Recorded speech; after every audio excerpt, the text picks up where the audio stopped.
जवार ने आफ्ताब पर बंदूक तान रखी है। पारस जवार के गले लगी हुई है और पीछे खड़ा बहजाद खान ये पूरा मंजर अपनी आंखों से देख रहा है। आफ्ताब पारस को अपने साथ ले जाने की आखिरी ख्वाहिश कर चुका है, लेकिन जवार आज उसे किसी भी कीमत पर पारस के करीब नहीं आने देगा।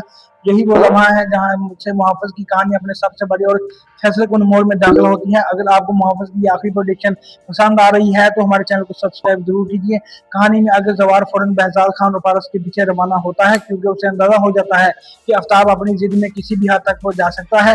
दूसरी तरफ आफ्ताब पहले ही अपने आदमियों के साथ रास्ता रोककर खड़ा होता है। बहजाद खान की गाड़ी जैसे ही वहां पहुंचती है साथ ले जाने के लिए, वो अपना पारस को भी अब जबरदस्ती अपने साथ ले जाने की कोशिश करता है। पारस खौफजदा हो जाती है, लेकिन बहजाद खान अपनी बेटी के सामने चट्टान बनकर खड़े हो जाते हैं। आफ्ताब बंदूक के जोर पर कहता है कि वो आज अपनी मंगेतर से निकाह करके ही रहेगा, मगर बहजाद खान उसे साफ जवाब दे देता है कि वो अपनी जान दे सकता है, लेकिन पारस को कभी आफ्ताब के हवाले नहीं करेंगे। आफ्ताब पारस को नुकसान पहुंचाने की धमकी देता है। बहजाद खान उसे समझाने की कोशिश करते हैं, लेकिन आफ्ताब का गुस्सा बढ़ता ही जाता है। इसी दौरान जवार वहां पहुंच जाता है और आफ्ताब के सामने खड़ा होकर उसे साफ कह देता है कि पारस को छोड़ दो, क्योंकि वो उसे अपने साथ नहीं ले जाने देगा। यहाँ सूरत इस वक्त इंतहाई खतरनाक हो जाती है, जबकि आफ्ताब जवार पर हमला करने की कोशिश करता है। हारून जवार को बचाने के लिए दरमियान में आ जाता है और खुद जख्मी हो जाता है। हारून को जख्मी देखते ही जवार का गुस्सा काबू से बाहर हो जाता है। जवार आफ्ताब को काबू करने के लिए आगे बढ़ता है और यही वो मंजर बनता है जिसमें जवार आफ्ताब पर बंदूक तान कर खड़ा होता है। पारस फौरन जवार के करीब आती है और उसे गले लगाकर लेती है। पीछे खड़ा बहजाद खान भी ये मंजर देख रहा होता है। एक तरफ आफ्ताब की जिद और दूसरी तरफ जवार और पारस की मोहब्बत दोनों आमने सामने आ जाती है।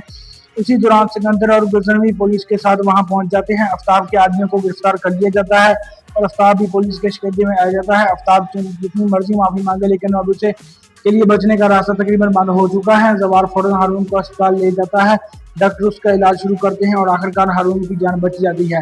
बेहोश होने के बाद हारून जवार से कहता है कि उसने सिर्फ इसलिए अपनी जान खतरे में डाली क्योंकि वो जानता है कि जवार और पारस एक दूसरे से मोहब्बत करते हैं, और अगर जवार को कुछ हो जाता है तो पारस कभी भी खुश नहीं रह पाएगी। लेकिन बहजाद खान अब अकेले रह जाते हैं। पारस को अपने वालिद की ये तन्हाई देकर एक नया ख्याल आता है। वो अपनी खाला से कहती है कि तुम मेरे बाप से शादी कर लोगी तो उनकी जिंदगी भी खुशियों से बढ़ जाएगी। और फिर कहानी में एक खूबसूरत मोड़ आता है। बहजाद खान और मामले की शादी भी हो जाती है।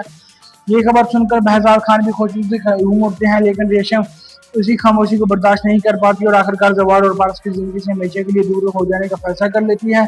कुछ अर्से बाद जवार और पारस के घर एक प्यारा सा बेटा पैदा होता है। यूं आफ्ताब की दुश्मनी, रेशम की साजिशें, पारस की मुश्किलात और जवार की जद्दोजहद सब अपने अंजाम को पहुंच जाती हैं और मोहब्बत की कहानी एक ऐसे खूबसूरत इख्तिताम पर पहुंच जाती है जहाँ जवार और पारस अपनी मोहब्बत के साथ एक नई जिंदगी शुरू करते हैं। बहजाद खान को भी अपना साथी मिल जाता है और उनके घर में एक नन्हे मेहमान की आमद से खुशियां मुकम्मल हो जाती हैं। अगर आप भी मोहब्बत की ऐसी ही एडिटिंग देखना चाहते हैं और वीडियो को लाइक करें, चैनल को सब्सक्राइब करें, कमेंट में जरूर बताएं कि मोहब्बत का सीजन 2 आना चाहिए या नहीं।